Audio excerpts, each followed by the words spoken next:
Hello and welcome to MS Math, your place for simple mathematic explanations. We are your hosts Fabian and Julian.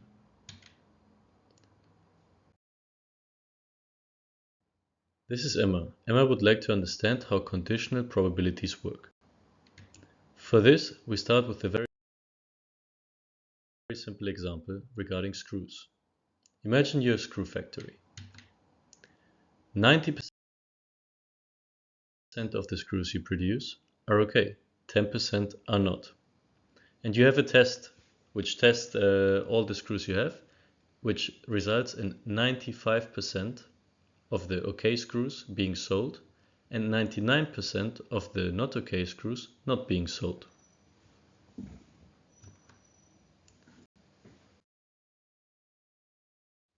We turn these probabilities then into a tree diagram, and we can see that from the 90% of screws which are OK and should be sold, 95% are getting sold.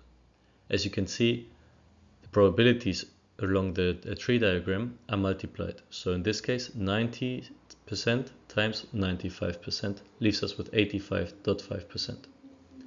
5% of the good screws, of course, then, are not sold.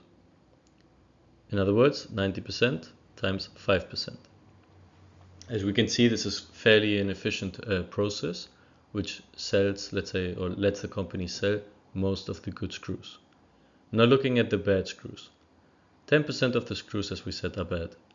Out of those, the test is very efficient and filters out 99%. So 99% of the 10% are not sold, or in other words, 9.9%. But this test, of course, as you can see, is not perfect. So 1% of the bad screws are actually being sold, resulting in 0.1%. Very typically, at least in Germany, we use the four-square table. At least that's how we call it. As you can see, let me go back so you can see the transition perhaps a little bit better. So as you can see here, on the left we have screws which are getting sold and screws which are not getting sold. And on the top, on the columns, we have screws which are okay and screws which are not okay. You perhaps recognize that at the bottom you have 90% and 10%, which are just the amount of screws which are okay and the bad screws, basically.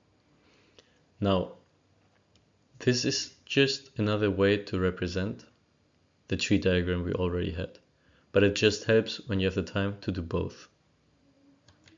Looking at now one probability and how we get to it. Here, in this case, we just check. Okay, what are we looking at? We're looking at screws which are sold and are okay. In this case, this is 0.9 because 90% of the screws are okay, and 0.95 or times 0.95 because 95% of the screws which are okay are being sold. Now, if we look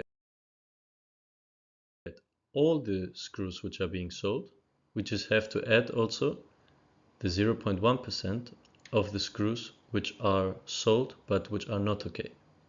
Remember, where do they come from?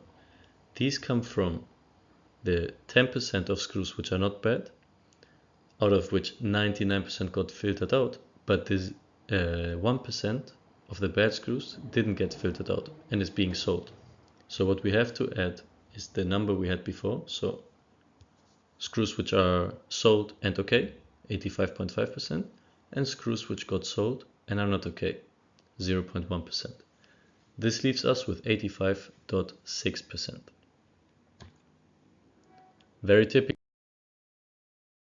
in exams, they ask you, what is the probability that what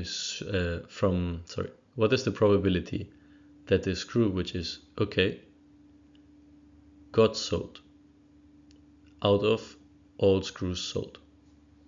And in this case, then we just have to calculate what we just calculated. So the 85.5%, which means 0.9 times 95%, and the total amount.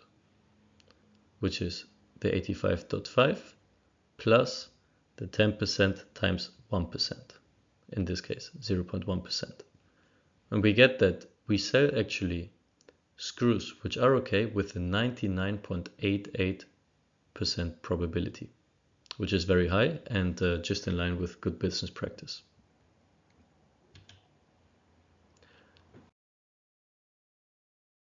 We hope you enjoyed today's video. As you can see, math can be applied in the real life fairly easy and it is hidden everywhere.